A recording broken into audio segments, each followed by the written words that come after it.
Olá, no Pauta Especial de hoje nós vamos falar sobre o trabalho da Defensoria Pública, especificamente do Núcleo da Saúde. Você sabe o trabalho que eles desenvolvem por lá? Vai saber também dos prazos para alistamento eleitoral neste ano de eleições e todo o trabalho que o TRE vem desenvolvendo para garantir votações tranquilas. Fique conosco, o Pauta Especial está começando agora.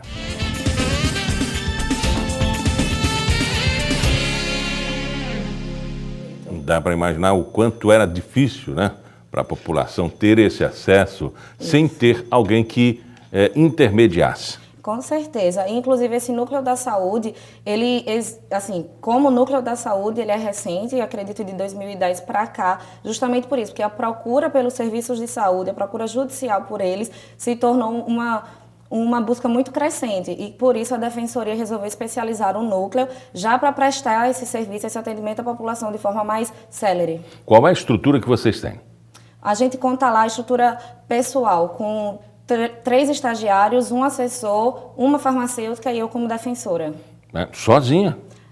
Mas assim, eu sou a defensora do atendimento inicial. A gente faz toda a triagem necessária, dá informação à população, analisa os documentos, vê o que se pode ser resolvido de forma administrativa com o peso do pedido da defensoria e quando a gente não consegue essa resolução administrativa, a gente infelizmente tem que encaminhar para o Poder Judiciário e a partir daí outros defensores atuam no acompanhamento dessa causa. Esse tamanho é o suficiente? Para o momento, sim. A gente consegue dar uma vazão muito rápida, inclusive, aos pedidos que chegam a gente. Quais são as principais demandas? Remédio, principalmente remédio e cirurgias. Mas remédio? Que tipo de remédio? Todo tipo de remédio possível, até porque não tem uma educação ainda de que a maior parte dos remédios que a população nos pede já são fornecidos de forma administrativa através das farmácias, tanto do Estado como do município. Só que, infelizmente, a população não tem esse conhecimento e acaba chegando na defensoria para pedir qualquer tipo de medicamento. Só que antes da gente judicializar, colocar essa demanda, apreciação do Poder Judiciário, a gente faz essa análise porque se realmente o medicamento for contemplado pela lista, né, pela Rename ou Renome, que são as listas do medicamento, e tiver em estoque aqui na capital ou no estado, a gente faz apenas um encaminhamento administrativo e a parte, portanto, esse encaminhamento vai nessa farmácia, na unidade de saúde e recebe o medicamento. Qual é a origem dessa lista aí? Como ela foi criada? O Ministério da Saúde. Nós trabalhamos em cima de 2 listas principais, a Rename e a Renome. A Rename é a Relações Nacionais do Medicamento, que todo município tem que ter, estado, e a Renome, que é a relação municipal. Então, cada município gestor dos seus problemas, digamos assim, ele escolhe, determina quais os medicamentos ele vai englobar, além daqueles já determinados pela Rename. E quem abastece? Ou Estado ou município. Quando a gente fala em Maceió, o Maceió desde 2002 ele é habilitado no Ministério da Saúde como um município de gestão plena. Então, Maceió ele recebe verbas e gere as suas compras, ele organiza, digamos assim, toda essa questão da saúde, porque ele é gestor, ele não só recebe, como ele também gere os serviços de saúde aqui. Ainda assim, apesar do atendimento, às vezes o circuito não é fechado. As pessoas se manifestam reclamando que um processo de tratamento continuado ou de difícil acesso, ele é obstruído porque não há o atendimento. Por que isso acontece? Deve ser por falta de boa vontade, eu acredito pessoalmente, em gerir as políticas públicas, porque há repasse financeiro. Quando não há repasse, se há um medicamento que o município não tem, vamos pôr um dinheiro para comprar um medicamento de alto custo, pela nossa Constituição, a responsabilidade ela é solidária.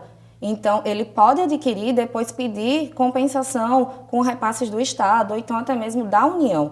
Eu acredito que quando falta esse medicamento em estoque, é mais uma questão de gerência, de gestão, do que de falta de recurso mesmo. E parece que a situação, né, pelo que se demonstra, não é um atendimento a pessoas carentes. Qualquer pessoa pode acessar. Qualquer pessoa tem direito a adquirir, tem direito a utilizar, digamos assim, o ofertado pelo SUS, independente da condição financeira. Agora, para poder se utilizar dos serviços da Defensoria, essa pessoa ela tem que ser considerada hipossuficiente de forma econômica, ou seja, ela não não apresenta condições de constituir um advogado sem que isso vá prejudicar a sua renda familiar. E como é que ele prova isso, ou como ele se apresenta, então? A gente tem uma resolução interna na Defensoria, uma resolução objetiva, que diz que o teto é de 5 salários mínimos, mas cada caso é o caso. Tem ultrapassada essa análise objetiva, a gente entra mais no aspecto subjetivo, sim. Às vezes uma pessoa ganha muito mais de 5 salários, só que tem vários filhos menores dependentes, ou então enfrenta problema de saúde muito caro, com medicamentos de alto custo, e que, de fato, apesar de ganhar mais de 5 salários mínimos, não vai ter condições de contratar aquele advogado sem prejudicar as suas despesas familiares. Esse processo ele se apresenta como solução ou como problema, já que tratamento de saúde é sempre muito caro? Eu acredito que como solução. O processo assim, que a gente enfrenta na Defensoria, todo o trabalho que a gente faz, eu acredito que é como uma solução, como, na verdade, uma válvula de escape que essa população tem, uma vez que houve essa negativa de forma administrativa, independente da condição financeira. Como eu falei, todo cidadão, basta ser cidadão, tem direito a receber tudo aquilo que está elencado, ofertado pelo Sistema Único. Porém, para procurar a Defensoria, tem que ser nessas hipóteses específicas de hipossuficiência. Uma coisa é a pessoa se sentir obrigada, o Estado se sentir obrigado.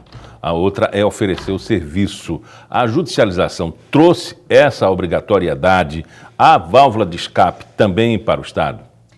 Olha, eu não consigo ver um reflexo imediato na formação de novas políticas públicas, tendo em cima os reflexos da judicialização. O que eu vejo é um aspecto negativo, de que com a judicialização se reflete de forma desorganizada no planejamento financeiro daquela pasta de saúde, seja estadual ou municipal.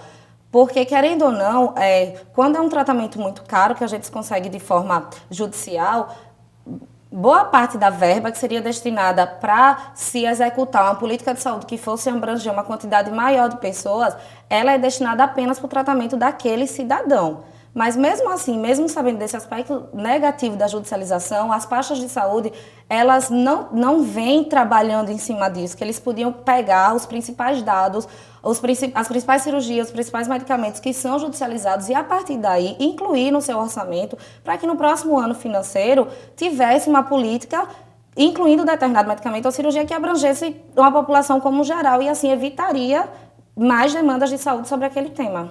O direito, o CNJ, prevê e propõe a conciliação, né? Ao contrário do que acontece nos processos de judicialização. Vocês têm uma negociação antes? Vocês conseguem conversar com o município e o Estado? Sim. Essa comunicação ela é recente, acredito que em agosto deve fazer um ano que eles, muito preocupados justamente com esse aspecto negativo da judicialização, eles criaram um setor, ambas as secretarias juntas, chamado Unijus, e que toda a demanda que a gente recebe, antes da gente mandar para apreciação do Poder Judiciário, a gente tenta uma conversa antes com esse setor, até para eles nos falarem se é ou não contemplado pelo SUS. Porque se não é contemplado pelo SUS, quase na totalidade dos casos a gente vai ter que demandar judicialmente, e já é uma fundamentação para a gente também, para a gente poder explicar por que a gente está judicializando aquele pedido, já para evitar comentários de que a Defensoria vem acabando com os orçamentos públicos, a Defensoria vem judicializando absolutamente todo e qualquer pedido em relação à saúde. O que deve ser proposto é a melhora dessa lista, né? Exatamente. Essa lista, eu acredito que deveria ser revisada de forma anual, levando-se em consideração, como eu disse no começo, os dados mesmo dos principais pedidos que foram judicializados e, a partir daí, incluir nas políticas públicas do futuro. Parece que o dinheiro tem. Tem. E o que falta? Pessoalmente falando, eu acho que é um problema de gestão mesmo. De gerência, de gestão, é um problema mais de administração das pastas. A partir do momento em que vocês fizeram a proposta da conciliação, de se entender, melhorou essa relação? Melhorou. Eu tenho que ser também muito realista. Procedimentos mais simples, medicamentos mais fáceis, a gente está conseguindo resolver a partir desse setor que foi criado. E é bom que está sendo resolvido Que seja bom para todas as partes, principalmente para o demandado, né? Não, e quando a gente consegue resolver de forma administrativa, é muito mais rápido para aquela parte. Aquele paciente, aquele assistido, ele recebe essa prestação de saúde muito mais rápida do que por uma ordem do juiz. Porque, querendo ou não, apesar de ser uma ordem do juiz, tem todo um trâmite processual que a gente não pode pular. A gente tem que respeitar o devido processo legal.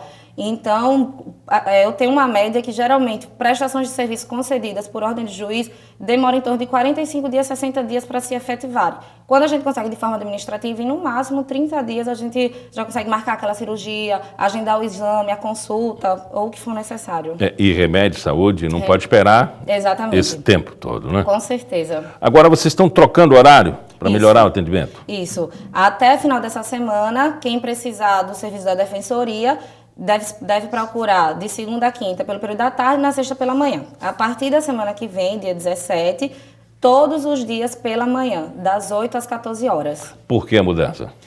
Principalmente para ajudar aquele assistido que chega tão cedo na porta da defensoria, às vezes chega às 5, 6 da manhã e só começa a ter esse atendimento a partir do meio-dia e muitos dos casos está faltando uma documentação, está faltando algum documento, alguma coisa assim que, se tivesse havido o atendimento pela manhã, ele já poderia ter suprido essa omissão e ter sido atendido regularmente ainda no mesmo dia. Então vai funcionar todos os dias pela manhã, de 8 às 14 horas. Conversei com Manuela Carvalho, defensora pública. Muito obrigado pela entrevista. Obrigada, Miguel.